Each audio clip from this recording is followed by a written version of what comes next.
Butereevu nkwanirizaako ku mukutu ogwa Point Media UG lunaku lwakusatu lunaku somwezi 22 tuli mwezi gwa musanvu omwaka 2026 bulijjo wano eno wetusinzirira okusobola okwongera okutuusaako obubaka n'olw'ensonga eyo nja kukubiriza genda maaso obeere ng'osubscribinga teekako notification bell likinga sharinga ate era commentinga tubeere nga tutambulira wamu bulungi nnyo.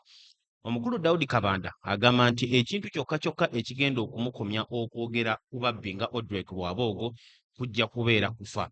Awatali ekyo agenda kwongera ddala okukuba awamu n'okuweerezaayo bbomu mu biki Odrek Rwaboogo byagenda maaso okuba ng'avaayo okukola. Gw'abadde atamanyi kasooke kunnyonnyole bulungi nnyo lwaki Odrek Rwaboogo ono omukoddomi mu famire ya General Yoweri Kaguta Museveni ali mu public eye nga buli omu yenna avaayo okumutunuuliza eriiso awamu n'okumulumirizaako ebintu ebiwererako ddala. Odrek Rwaboogo ye chairman oba ssentebe ow'ekitongole ekimanyikiddwako nga Presidential Advisory Committee on Exports and Industrial Development.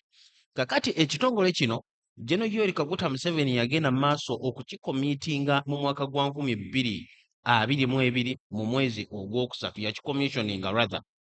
Era nga kino eno kikoordinatingibwa office eya President Yoweri Kaguta Museveni wabula okumala ebbanga gwampuliriza era alaba omukutu ogwa Point Media UG tugenze maaso okufuna alipoota ez'enjawulo ezitegeeza nti mu kitongole kino gavumenti eyiyeemu ensimbi y'omuwi w'omusolo ewererako ddala wabula ng'ensimbi eyo terabika kubeerako mbalirira yadde n'akatini oba yadde n'ebibuuzo ebigibuuzibwako. Era tugenze maaso okufuna alipoota ezitegeezaako nti biliyoni ne biliyoni y'ensimbi y'omunnayuganda egenze maaso okufiira mu kitongole kino naye ne watabaawo yadde n'ekitongole okuva mu gavumenti kivaayo kubuuza kubanga okusookera ddala omukulu Odrek Rwaboogo mukoddomi wa General Yoweri Kaguta Museveni ekitongole ekya PESAID kyakulemberamu General Museveni kennyini yakikomissioninga mu Maachi wa 2022 ate kikoordinatingibwa office eya General Yoweri Kaguta Museveni wabula ye omukulu Daudi Kabanda agamba nti ensonga zonna zirina okutunulwa Bannayuganda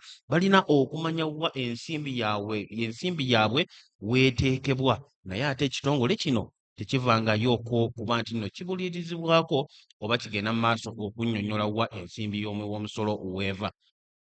Kakati gwali ku Point Media UG nga tulaba nti no Odrek Rwaboogo ali mu kitongole kya PESAID ate ye Daudi Kabanda munnabyabufuzi politician olutalo lwe luvaawa era obuvumu mu kaseera kano bwalina obungi ennyo okwongera okukola obulumbaganyi ku Odrek Rwaboogo buvaawa. Ngenda kusooka nkuzzeeko emabega emyaka nga 2 kaakati kubanga mu August w'omwaka gwa 2024 mukama wa Daudi Kabanda omukulu General Muhoozi Kainerugaba yasira ku mukutu gwe ogwa X n'awandiika ebigambo bino ku mikuddomi we ng'agamba nti muzeeyi, you arrested my friend Michael Mawanda and you are comfortable taking pictures with the biggest thief in Uganda.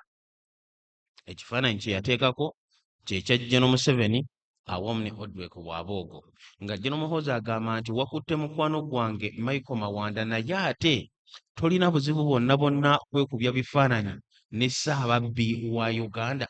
Okuva ku lunaku luno gwawuliriza ku Point Media UG omukulu Daudi Kabanda agenze mu maaso okukola obulumbaganyi nga bw'asobola ku Odrek Rwaboogo newankubadde abantu ab'enjawulo abatunuulizi b'ensonga bavuddeyo okumulabula nti olutalo lwali mu kugendamu luli eri lwa kika luli lwa famire wabula Daudi Kabanda agamba nti tajja kuteekebwako kkomo.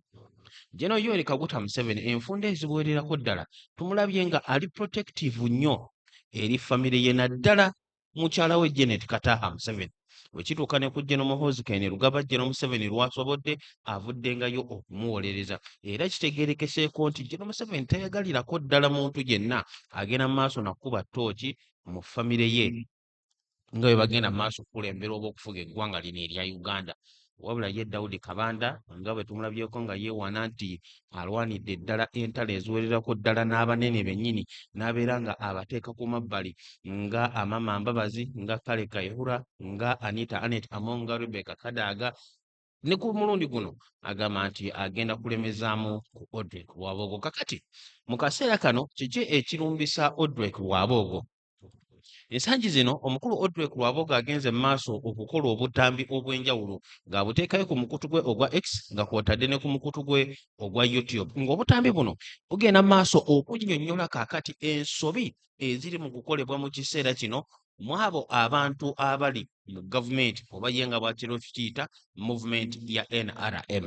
Odwek Lwabogo mu katambi kaakasooka wiiki nga 2 n'ekitundu eziiseeko emabega yavaayo n'ayogera ku ebyo ebyali mu kalulu k'omwaka gwa 2026 ng'agenda mu maaso okukkaatiriza nti mwalimu obubbi bw'akalulu, amagye gaalinyirira eddembe ly'abantu, amagye ne gayambako abamu okubba akalulu ate era ne mubeeramu ebyo ebitasaana ebiremesa bannayuganda okulonda ekintu ekyatwalira ddala General Museveni mu nsiko mu mwaka gwa 1981.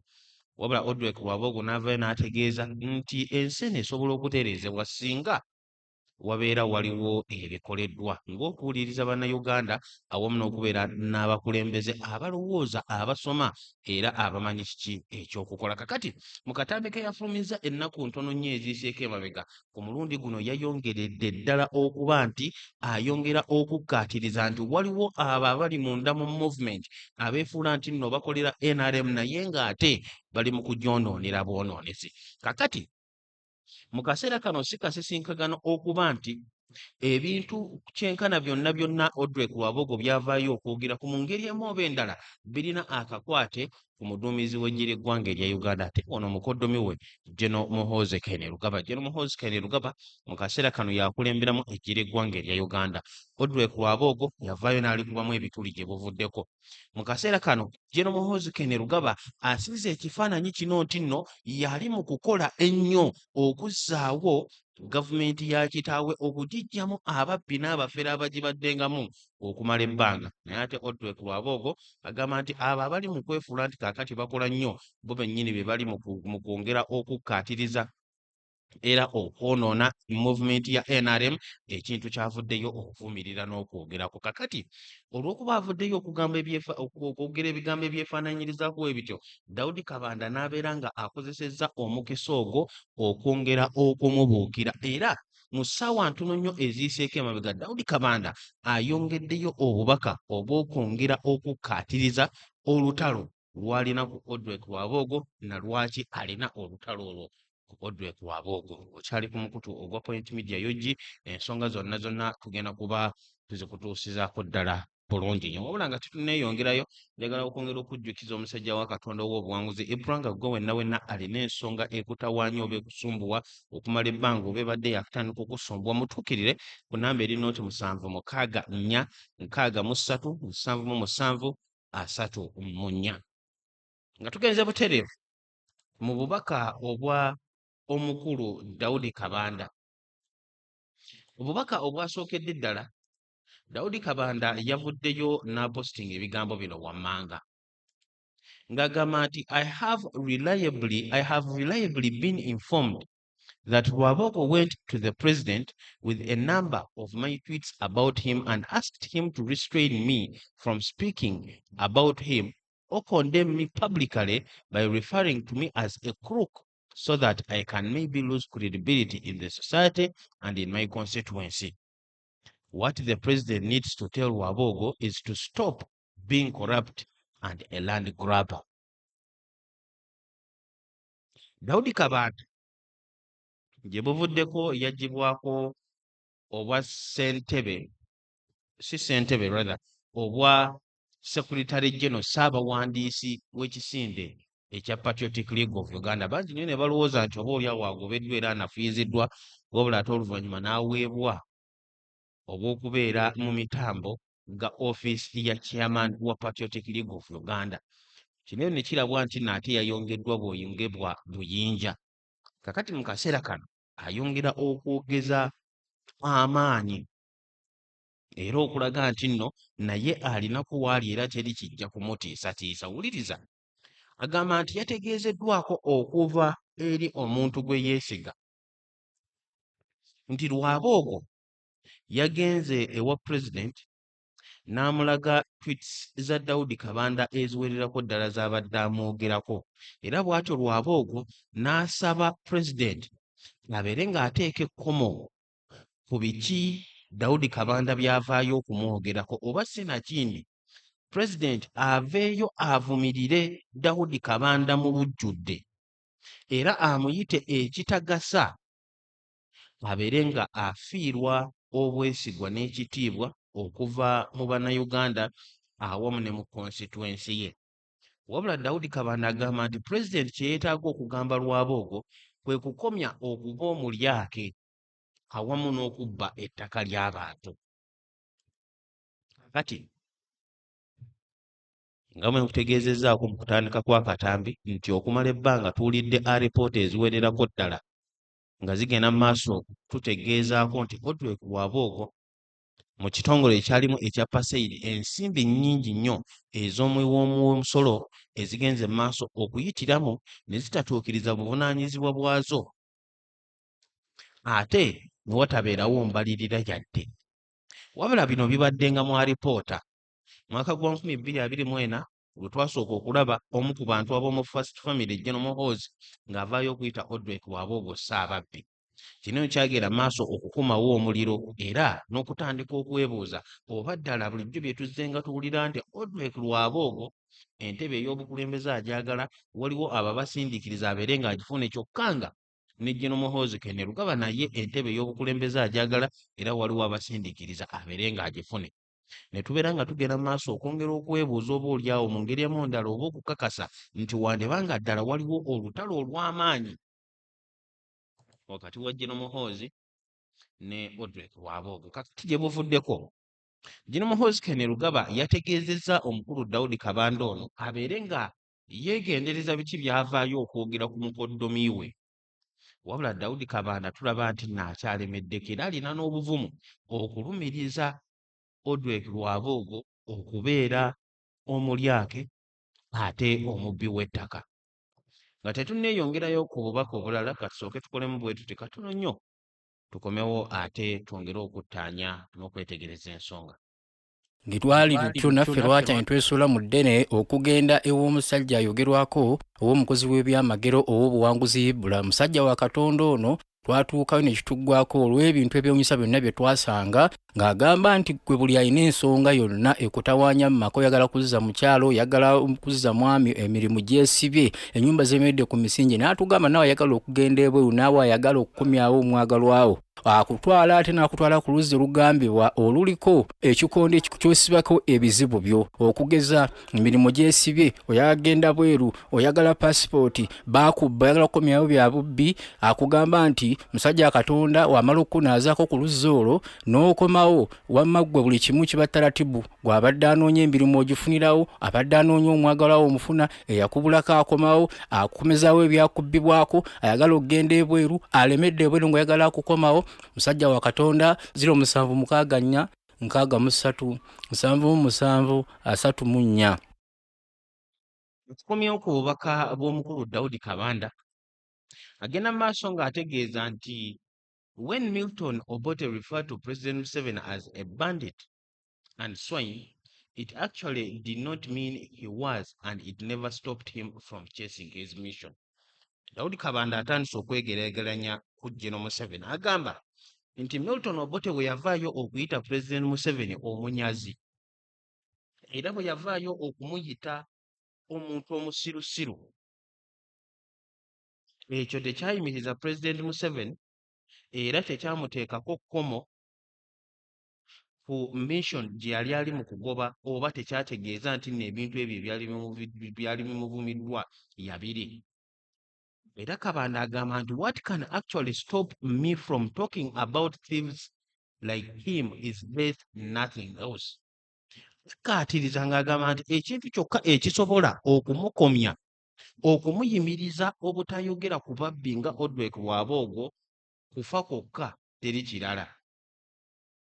Era agamba nti Kabanda whom he wants to refer to as a crook actually got for NRM 71% in Mubende with zero budget from NRM. Era agamba nti ye Lwaboogo gw'ayagala okuyita ekitagasa yafunira NRM ebitundu 71 ku buli 100 e Mubende naye nga tafunye yadde n'ekikumi okuva mu NRM. Lwabogo instead defrauded NRM supporters in districts like Kiruhura and Kazo. Naye ate ye Lwabogo n'afera abawagizi ba NRM mu districts of kuli eya Kiruhura awamu ne Kazo. Now between Kabanda and Lwabogo, who is a group? Era Kabanda mu bubaka buno akomekereza abuuza nti kakati wakati wa Kabanda ne Lwabogo ani kitagasa, ani kirerya? Omukulu Daudi Kabanda akyayongera okwogeza obuvumu n'okukozesa amaanyi agawererako ddala. Teyakomyawo ng'era akyagenda mu maaso okuyisa eggaali mu Odwek Lwabogo ng'enjogera ennaku zino bw'egamba. Daudi Kabanda olunaku olw'ejjo yavudde n'apostinga ng'agamba nti can you imagine that 75 billion shillings was allocated to Lwabogo and his clique to teach Ugandans how to drink coffee? I know the president doesn't want public discussion about members of his family, but we must be allowed to speak about those whose actions tarnish the name of the president and the NRM. Lwabogo himself encouraged us to speak out, so let us speak. I have only one son. Daudi Kabanda era ayongera okulaga nti kyonna ekijja kijje waakwogera alina omutabani omutalina kyamaanyi nnyo kyajja kufiirwa. Agamba nti osobola okukikkiriza, osobola okufumiitiriza nti biliyoni 75 ze zaaweebwa Lwabogo n'akabinja ke okuyigiriza bannayuganda okunywa kaawa. Biliyoni 75. Daudi Kabanda agamba nti ze zaaweebwa Lwabogo. Ekitongole kino ekya Pasaid Odwek Lwabogo kyakulemberamu kubanga osobola okuba nga weebuuza lwaki ate biliyoni 75 zaaweebwa Lwabogo. Ekitongole kino ekya Pasaid kigenda mu maaso okukola ku nsonga ez'ebyamaguzi ebifuluma wabweru w'eggwanga awamu butya we wagenda n'okubeerawo industrial development, amakolero gabeere nga gongera okukulaakulana wano mu ggwanga erya Uganda. Odwek Lwabogo bireno yabikola ku kakati. Kofi kye kimu ku bintu mu ggwanga erya Uganda ebigenze mu maaso okwongera okutundibwa mu butale bw'ewabweru mu mawanga ag'ewabweru. Naye ate era mu kiseera kye kimu nga walina n'okubeerawo okukula kw'akatale waneeno mu ggwanga erya Uganda. Kakati ekitongole ekya Pasaid ekya Presidential Advisory Committee on Exports and Industrial Development ne kibeera nga kye kiri mu mitambo g'okukakasa nti nno akatale k'emmwanyi kakula waneeno mu Uganda awamu ne wabweru w'eggwanga erya Uganda. Kyova olaba nti nno gye buvuddeko we twawulirako nti Donald Trump yali atadde envumbo za bitundu 15 ku buli 100 omusolo ku byamaguzi ebigenda wabweru w'eggwanga ebiva mu ggwanga erya Uganda ebigenda mu katale ka Amerika. Odwek Lwabogo awamu n'abakungu abali mu kitongole kye be baaweebwa obuvunaanyizibwa okukakasa nti nno ensonga eyo egezaako okutereezebwa. Kakati ndowooza okitegedde bulungi nnyo. Kakati bw'olaba Daudi Kabanda ng'avaayo okutegeeza nti biliyoni 75 ze zaaweebwa Lwabogo n'akabinja ke okusomesa bannayuganda okunywa kaawa, oba otegedde wa kino kye kiva. Kabanda agenda mu maaso ng'ategeeza nti akimanyi pulezidenti tayagalirako ddala bantu kukubaganya birowoozo oba kwogera ku bantu ba mu famire ye. Naye Daudi Kabanda ategeeza nti balina okukkirizibwa okwogera ku bikolwa byabo abali mu kuttattanya, abali mu kwonoona erinnya ery'omukulembeze n'ekibiina kya NRM. Kabanda agamba nti Lwabogo kennyini ye yavuddeyo n'atukubiriza twogere, n'olw'ensonga eyo katwogere. Era n'ategeeza nti ye alina omutabani omu yekka. Odwek Lwabogo mu butambi bwe gwawuliriza era alaba omukutu ogwa Point Media UG avuddeyo okutegeeza nti walina okubeerawo abakulembeze abatatya kuyisibwamu ggaali, abatatya kukubibwamu bituli oba yadde n'okukubibwamu ttooki. Era n'akubiriza bannayuganda babeere nga bongera okuvaayo okwogera ku ebyo ebibaluma, babeere nga bongera okuvaayo okwogera ku ebyo ebikyamu ebibakosa mu ggwanga lyabwe. kakati mu kaseera kano Daudi Kabanda ali mu kukozesa obubaka bwe bumu obwo bwennyini okuvaayo okutegeeza nti nno omukulu Odwek Rwaboogo naye kennyini alina okwogerwako. Tewali nsonga lwaki abaddukira ate ew'omukulembeze ng'ayagala abamu abamwogerako babeere nga basirisibwa. Daudi Kabanda alina n'obubaka obulala bwe yasobodde okwongerayo. Yataddeyo screenshot ey'omuntu omu eyavaayo n'apostinga ng'agamba nti my sister has been thrown out her house. Her children aren't going to school all because of Odwek Rwaboogo. Top cream company supplied him milk worth 600 million and has never paid a coin. The property now being seized by the bank. User ayeeyita Carol ku mukutu ogwa X yateekayo ng'agamba nti Odwek Rwaboogo teyasasula muganda we mwannyinaze era kaakati ali mu bizibu, abaana be tebakyagenda ku ssomero, ennyumba yaabwe etwali baagibagobyemu, ebyobugagga byabwe biwambiddwa banka.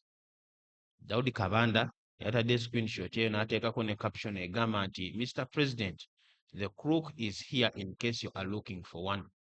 Nga mugamba nti ssebo omukulembeze ekirerya kiikino ekitagasa kiikino bw'obanga oli mu kunoonyaayo omu.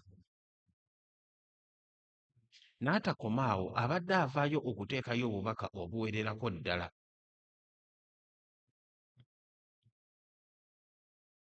N'obubaka buno yavaayo okubuteekayo ng'alaga biki abamu ku bannayuganda bye baagenda maaso okumusindikira era nga byonna byonna bikwata ku Odwek Rwaboogo. Obubaka buno nga busoma bugamba nti I saw the message you posted about Rwaboogo. Mazima, the people of Rushere are crying. He had a milk factory and collected a lot of milk for a long period of time from farmers and milk sellers and never paid them. Some who were in the milk business were operating on loans and now the bank is taking their things. He refused to pay them. These people include my real sister, my family. Tuyambe Mazima Honorable. They threatened them and they cannot speak out. Help us with your mobile number. We give you all the details. You can be the voice of the local farmers and small business owners. These people will give you all the details. God bless you, Honorable. Obwe bubaka omukulu Daudi Kabanda bwe yavuddeyo kubanga ateekayo. Ng'era bonna bulumiriza omukulu Odwek Rwaboogo okubeera omuyaaye, okubeera omubbi eyakuŋŋaanya ebintu okuva mu bantu wabula n'abeera nga teyabasasula. Kakati mu bumu ku butambi bwa Odwek Rwaboogo yavuddeyo okwogera kwabo abavaayo okumukubamu ebituli ng'ategeeza nti ebimu ku by'ekisiru bye yayise eby'ekisiru ebimwogerwako tabiwabudde. Ebyo by'atalabamu makulu tabiwabudde.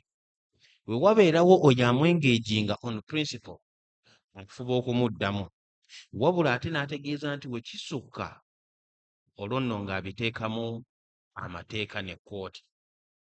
Kakati mu kaseera kano tulaba nti nno omukulu Daudi Kabanda ali mu kukola bukubirire kugenda mu maaso nga alumiriza Odwek Rwaboogo obubbi obulyake. Ebintu gye tutamanyi wa gye bigenda kukoma singa Odwek Rwaboogo anaabeera asazeewo okwanikula. Gwali ku mukutu ogwa Point Media UG tugenda kuba tuzannya akamu ku butambi bwa Odwek Rwaboogo bwe yaakasemba okuvaayo okufulumya ate oluvannyuma tubeere nga tukomawo okuwunzika akatambi. Beneeno ebimu ku ebyavuddeyo okwogera ku bikyamu ebigenda mu maaso mu gavumenti, wabula okusingira ddala abo balowooza nti nno bali mu kukolera gavumenti naye ng'okusinziira ku ye Odwek Rwaboogo agamba nti abantu bano be bali mu kwongera okwonoona movement. The second set of questions I want to answer today is to do with the assessment, my assessment of the movement and my apparent optimism that the movement, the NRM, is reformable. In fact, one person said, Wawogo, you are naive to think that the NRM can recover and have its values again. Well, I thank you for this feedback.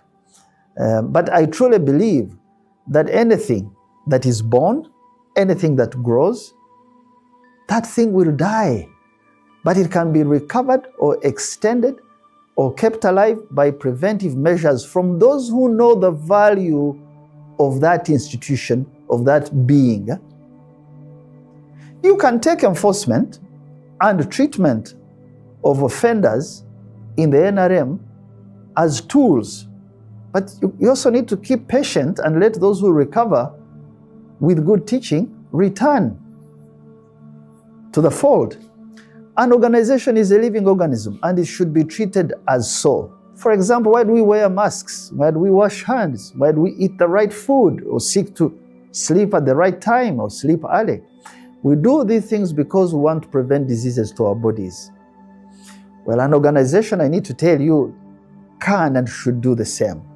So primary prevention, which in medical terms means addressing the known risk factors that spread disease, for example, the lack of awareness about a disease, that in medical terms can be equated in an organization, in the movement, as the aggressive teaching of our fundamental values and living those values daily. Well, I believe if we decentralize the movement and allow more responsibility, mark that word responsibility, at district level, and hold district leaders accountable, we can teach, we can recover some of the lost ground. Now, one of my favorite lost grounds, which I really cry over, is what we used to call open constructive criticism. That used to help us to walk light. We can recover this straight through accountable leadership, building it from district level, and regular teaching of what it means to live these values of the last 60 years. Even the matter of how we fund our activities in the movement, we should allow members to have a stake, to have some equity by contributing as low as 500 shillings a month or a year, those who have low means. Article 43 of the NRM Constitution actually allows us to do this, but we never put it to operation. The money that you put on an account in your district party coffers is money you want to participate in decisions about. You want to know how it is spent. You question how it is used. But money that comes as donations from the top at election time tends to be abused. You know why? Because people see no consequences for this abuse. It is money that comes from outside their area of jurisdiction and thinking, and they don't value it as money that they have raised on their own. Sometimes prevention can fail. So if prevention fails, then treatment should kick in. For a living organism, treatment can mean injections or even amputation. Now, no one likes injections, and worst of all, an amputation. However, a good doctor, let's call it a good leader, should be able to save the rest of the body, to save a life, if the risk of death is high, by an amputation of what has gone wrong. Leaders must take action against those who you teach, who you provide for, and they still continue to infect others with impunity. Those need to be exposed and cut off so that the rest of the body can survive. Now, if treatment develops what the doctors call secondary complications, a good doctor or a good leader must create a large platform, bring in more experienced people, elders, to save the body, in this case, the life of an organization. This is how organizations recover, and I see the NRM in no different in any way if we choose to act now. Now, when both prevention as first level of defense and treatment, second level of defense, have been applied in an organization and its membership, just like a human body, the organization must be allowed full recovery, just like a body recovers, and readmitted when healthy. Now, recovery for leader or a structure of an organization is not found in politics or media or insults or news. It is found in solitude for leaders and introspection. So we can find new ways to grow and keep the organization competitive. Now, one of the influential 19th century Western philosophers said, and I quote, "He who should inspire and lead others must be defended from traveling with souls of other men, from living, breathing, reading, and writing in the daily time-worn yoke of their opinions." Close quote. This is why we have physiotherapy for the body. The physiotherapy for an organization is not to blame others, to wake up and blame everything wrong, but to do the right thing because it is right. Not just blind loyalty when mistakes are made. That is how good leaders develop the moral courage to confront hard decisions.